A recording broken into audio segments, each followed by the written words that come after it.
নমস্কার বন্ধুরা, আজকে আমরা ফিফথ হাউসে কেতু এই সম্পর্কে আমরা একটু আলোচনা করব। তো আমরা এখানে মেষ লগ্ন দেখিয়েছি এবং সেই সাপেক্ষে পঞ্চম ভাব আমাদের সিংহ রাশিতে পড়ছে এবং সেখানে কেতু অবস্থান করলে তার কি ফলাফল হতে পারে সেই সম্পর্কে আমরা আলোচনা করব। তো তার আগে আমাদের 1 নম্বর যে পয়েন্টটি দিয়েছি আমরা, যে ফিফথ হাউসের কারকতা এবং কেতুর যে কারকতা, এই সম্পর্কে আমাদের ধারণা থাকলে তখনই কিন্তু আমরা লগ্ন সাপেক্ষে পঞ্চমে কেতু থাকলে তার কী ফলাফল হতে পারে সেটি আমরা সঠিকভাবে নির্বাচন করতে পারব। তো প্রথমে আমরা চলে আসবো কি, যে পঞ্চম হাউসের কারকতা। পঞ্চম হাউসের কারকতার মধ্যে প্রথমে যেটি আমাদের মনে পড়ে সেটি হচ্ছে সন্তান, তারপর বংশরক্ষা, জীবনে প্রতিষ্ঠা, এই সবই কিন্তু আমাদের এই পঞ্চম ভাবের কারকতার মধ্যেই পড়ছে। বুদ্ধিমত্তা এবং বিদ্যার ক্ষেত্রে আমাদের হায়ার এডুকেশন এই পঞ্চম ভাবের সঙ্গে যুক্ত। তো লগ্ন সাপেক্ষে যে চতুর্থ ভাব, সেই ভাবটি যেমন আমাদের এডুকেশনের কথা বলে এবং সেখানে উচ্চশিক্ষার প্রাথমিক যে এডুকেশন, তার সঙ্গে যদি উচ্চশিক্ষার যোগ তৈরি আমরা দেখতে চাই যে এই জাতকের ক্ষেত্রে উচ্চশিক্ষার যোগ কতটা প্রবল, সেক্ষেত্রে পঞ্চম হাউস তখন চলে আসবে চতুর্থ ভাব সাপেক্ষে। চতুর্থ ভাব মেন হাউস হলেও সাপোর্টিং হাউস হিসাবে পঞ্চম এবং সেখানে আদার্স বিভিন্ন ভাব, নাইন্থ ভাব, এগুলোর কানেকশান চলে আসবে। তো যাই হোক, বুদ্ধিমত্তার ক্ষেত্রে আমাদের পঞ্চম ভাব এবং হায়ার এডুকেশনের ক্ষেত্রে পঞ্চম ভাবের একটি গুরুত্ব আমরা কখনোই অস্বীকার করতে পারি না। এবং পঞ্চম ভাব সেখানে জ্ঞান এবং দেবভক্তি, দেবতাদের প্রতি যে একটা প্রেম ভক্তি থাকে, তারও একটা কারকতা আমরা পাই পঞ্চম ভাব থেকে। তো এবং পুণ্যকর্ম, যাবতীয় আনন্দ, এগুলির সঙ্গেও আমরা আরও কিছু গুরুত্বপূর্ণ জিনিস, আধ্যাত্মিক যে চেতনার তাত্ত্ববিকাশ ঘটছে এই লগ্ন সাপেক্ষে পঞ্চম ভাব থেকে আমাদের ঈশ্বরের প্রতি ভক্তি এবং পুণ্যকর্ম, তার সাথে সাথে কিন্তু শেয়ার মার্কেট এবং বিভিন্ন ফাটকা ইনকাম যেগুলো হয়, জুয়া খেলা ইত্যাদি ইত্যাদি, এবং প্রেম, গুরুত্বপূর্ণ যে ব্যাপারটি সেটি হচ্ছে প্রেম। লগ্ন সাপেক্ষে পঞ্চম ভাব প্রেমের কারকতা দেয়। একজন জাতক তার মধ্যে যে স্নেহ, প্রেম, প্রীতি, ভালোবাসা কতটা থাকবে এবং সেটা অপাত্রে অর্পিত হবে কি না, তার একটা কারকতা পাওয়া যায়। তো এবার আমরা এগুলো সবই সংক্ষেপে আমরা একটু জেনে নিচ্ছি। সেই রকমই আমরা কেতুর কারকতা আমরা একটু সংক্ষেপে জেনে নেব। তো দ্বিতীয় যে পয়েন্টটিতে আমরা চলে আসবো সেটি হচ্ছে কেতুর কারকতা। কেতু সম্পূর্ণ উদাসীন গ্রহ, তার মধ্যে প্রকাশের একটা অভাব লক্ষ্য করা যায় এবং তার প্রতীক সাপের মতো, এবং সাপের যে ক্যারেক্টার অনুযায়ী ক্রূর এবং স্বার্থপর টাইপের, যখন অশুভ কেতু প্রবল হয় এবং বৃহস্পতি শুক্র দুর্বল হয়, তখন এই ধরনের একটা অবস্থা তৈরি হয়। কারকতা হিসাবে রহস্যময়তা কেতুর কারকতার মধ্যে পড়ছে, গোপনীয়তা, সব কিছুই দেখা যায় যে কারো যদি কেতুর ভাব কারোর মধ্যে বেশি থাকে, সে পঞ্চমী হতে পারে, লগ্নে হতে পারে। তো মেনলি আমরা আজকে পঞ্চম সাপেক্ষে আলোচনা করছি। পঞ্চম ঘর তো মন মানসিকতার কারকতা দেয়, তো সেই হিসাবে সেখানে যখন কেতু থাকছে, সেখানে সেই ব্যক্তির মধ্যে একটা রহস্যময়তা, গোপনীয়তা, এইগুলো লক্ষ্য করা যায়। এবং এই জন্যই আমাদের ভাবের কারকতা এবং গ্রহের কারকতা এগুলি সম্পর্কে পরিষ্কার ধারণা থাকলে সেক্ষেত্রে আমরা তুল্য মূল্য বিচার করতে পারবো। কারণ একই ব্যক্তির ক্ষেত্রে দেখা যাবে কি, একাধিক ব্যক্তির ক্ষেত্রে পঞ্চমে কেতু আছে, একাধিক রেজাল্ট আসছে। এর কারণটাও কিন্তু আমাদের জানতে, সবার ক্ষেত্রেই কিন্তু একই রকম রেজাল্ট আসবে না, কারণ সেখানে পঞ্চম ভাব কার কোন হাউসে পড়েছে।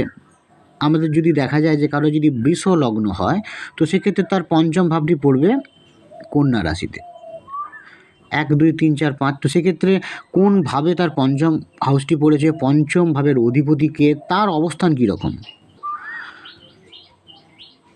এক্ষেত্রে আমরা পঞ্চম ভাব দেখিয়েছি সিংহ রাশি, সিংহ রাশির অধিপতি রবি। সেই রবিকে আমরা যদি দ্বাদশভাবে আমরা যদি অবস্থান করতে দেখি, তাহলে তার রেজাল্ট কীরকম হবে। এবং তাকে যদি আমরা এই নবমভাবে যদি রবি অবস্থান করতে দেখি, তার অবস্থান নিশ্চয়ই এক হবে না। তো পঞ্চমভাবে কেতু আছে মানে সবার ক্ষেত্রেই যে একই রেজাল্ট আসবে এরকম ভাববার কোনো কারণ নেই। আবার কেতু হয়তো দেখা গেল কারো পঞ্চমভাবে অবস্থান করেছে, সেখানে বিভিন্ন নক্ষত্র থাকবে, তার একটা অধিপতি গ্রহ থাকবে, সেই হিসেবেও রেজাল্ট বদলাবে। এবং পঞ্চমভাবে কোন কোন গ্রহের দৃষ্টি পড়েছে, তো সেটাও কিন্তু একটা গুরুত্বপূর্ণ ফ্যাক্টর। তো কোন গ্রহ পঞ্চম গ্রহের উপর দৃষ্টি দিয়েছে সেটিও কিন্তু আমাদেরকে পর্যালোচনা করে দেখতে হবে যে কোন গ্রহের দৃষ্টি কেতুর উপর পড়ছে বা পঞ্চম ভাবের উপর পড়ছে। তো সেটিও কিন্তু আমাদের পর্যবেক্ষণ করে হিসেবে তারতম্য ঘটবে ফলাফলে। তো যাই হোক, কারকতার দিক থেকে আমরা কেতুকে রহস্যময়তা, গোপনীয়তা এবং নির্জীব, হঠাৎ কোনো ঘটনার কারকতা দেয়। তার মধ্যে একটা কাপুরুষ ভাব লক্ষ্য করা যায় এবং অবনতি, বাধা, স্বার্থপরতা, নির্দয়তা, কর্মবিরতি, বন্ধন, অবসাদ, নির্বুদ্ধিতা, অবচেতন, শক্তিহীনতা, হৃদয়হীনতা, গভীর শান্তি, সহজ বুদ্ধি, আত্মজ্ঞান, রোগীর ঘর হাসপাতাল। তাহলে এখানে কিন্তু সব কিছু মিলিয়ে মিশিয়ে আছে, ভালো খারাপ সব মিলিয়ে মিশিয়ে আছে। আত্মজ্ঞান লাভ এটি কিন্তু কেতুর কারকতার মধ্যে পড়ছে। আবার সেখানে হৃদয়হীনতাও কিন্তু তার মধ্যে পড়ছে, শক্তিহীনতাও তার মধ্যে পড়ছে। তো কার ক্ষেত্রে কোনটি হবে সেটি কিন্তু পারিপার্শ্বিক অবস্থা বিচার্য। তো এবার আমরা লগ্ন সাপেক্ষে পঞ্চমে কেতু থাকলে তার ফলাফল নিয়ে আমরা এবার আলোচনা করব। তো কেতু যদি পঞ্চমে থাকে সেক্ষেত্রে আমরা দেখেছি কি যে সাধারণ অবস্থায় যে হৃদয়ের ব্যাপারে জাতককে অনেকটা উদাসীন ভাব একটা লক্ষ্য করা যায়। এবং একটু আগে আমরা যেটা বলেছিলাম যে পঞ্চম ভাব সাপেক্ষে একটা প্রেম প্রীতির একটা ব্যাপার লক্ষ্য করা যায়। তো সেক্ষেত্রে দেখা যায় যে পঞ্চমে যদি কেতু থাকে তাহলে কিন্তু প্রেমের ব্যাপারে দেখা যায় একটা অপাত্রে কিন্তু প্রেম প্রীতি অপাত্রে অর্পিত হতে পারে এবং তা অস্থায়ী এবং খাপছাড়া ভাব প্রকাশ পাবে। এবং আমরা আরও একটি গুরুত্বপূর্ণ কারকতা বলেছিলাম পঞ্চম ভাবের, সেটি হচ্ছে সন্তান নিয়ে বলেছিলাম। তো জাতকের সন্তান সম্বন্ধে ফল কিন্তু ভালো হয় না, তিনি অপুত্রও থাকতে পারেন। এরকম যোগ জাতককে কিন্তু পোষ্যপুত্র গ্রহণ করার দিকে নিয়ে যায় বা পোষ্যপুত্র গ্রহণ করার মতো অবস্থা তৈরি হতে পারে। স্নেহপ্রীতির ব্যাপারে জাতকের একটা অদ্ভুত দুঃখ উপস্থিত হয়। তাহলে যে কারকতাগুলো আমরা বলেছিলাম পঞ্চম ভাব সাপেক্ষে সন্তান, প্রেম, এগুলোই কিন্তু বারে বারে ঘুরে আসছে। স্নেহপ্রীতির ব্যাপারে জাতকের একটা অদ্ভুত দুঃখ উপস্থিত হয় এবং যৌন প্রেমের ব্যাপারে তার আশাভঙ্গ এবং সেই জন্য মর্মান্তিক দুঃখ উপস্থিত হতে পারে। সন্তান আর প্রেম এটা খুব গুরুত্বপূর্ণ একটা অবস্থা। তো সেই দুটি কিন্তু বারবার উঠে আসছে। পঞ্চমস্ত কেতু বিশেষত দেখা যায় কি যদি শনি অথবা মঙ্গল দ্বারা পীড়িত হয়। যদি আমরা দেখি কি যে শনি বা মঙ্গলের একটা অবস্থান সহাবস্থান হতে পারে, এখানে পঞ্চমভাবেই যদি মঙ্গল অবস্থান করে সেটা যেমন একটা অশুভ অবস্থা তৈরি করে, তেমনি আবার মঙ্গলের একটা দৃষ্টি হয়তো আমরা দেখতে পাচ্ছি এখান থেকে যে এখানে একাদশভাবে হয়তো মঙ্গল বসে আছে, তার মানে মঙ্গলের দৃষ্টিটা কিন্তু কেতুর উপর পড়বে। 1 2 আমরা তো কাউন্ট করবো, আমরা 1 2 3 4 5 6 7, তাহলে সপ্তম ভাবের উপর পড়ছে কেতুর উপর। যদি বক্রী থাকে তখন উল্টো দিক থেকে হবে।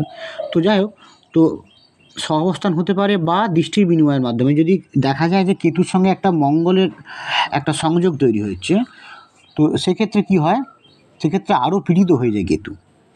এবং পঞ্চমস্থ কেতু যদি রবিচন্দ্র অথবা বৃহস্পতির দ্বারা অনুগৃহীত হয়, এটা একটা ভালো অবস্থা। তাহলে জ্ঞানের দ্বারা জাতকের বাসনা থেকে সে মুক্তি পেতে পারে। তাহলে কেতু যেমন মঙ্গলের সঙ্গে সংযোগ তৈরি করলে একটা অশুভ অবস্থা তৈরি করতে পারে। কেতুর সাথে কার সাথে সংযোগ হচ্ছে না, মঙ্গল। কেতু যদি মঙ্গল দ্বারা পীড়িত হয় একটা অশুভ অবস্থা তৈরি হবে এবং কেতুর সেই অশুভ অবস্থাটা কি হবে, কেতুকে কিন্তু দেখা যাবে কি যে তার মধ্যে যে পজিটিভিটিগুলো কমিয়ে দিচ্ছে এবং তার সুযোগ আসছে হাতছাড়া হয়ে যাচ্ছে, তীরে এসে তার তরি ডুবে যাচ্ছে। সব কিছু ঠিকঠাক থাকলেও হয়তো দেখা গেল শেষ মুহূর্তে এসে সব নষ্ট হয়ে যাচ্ছে।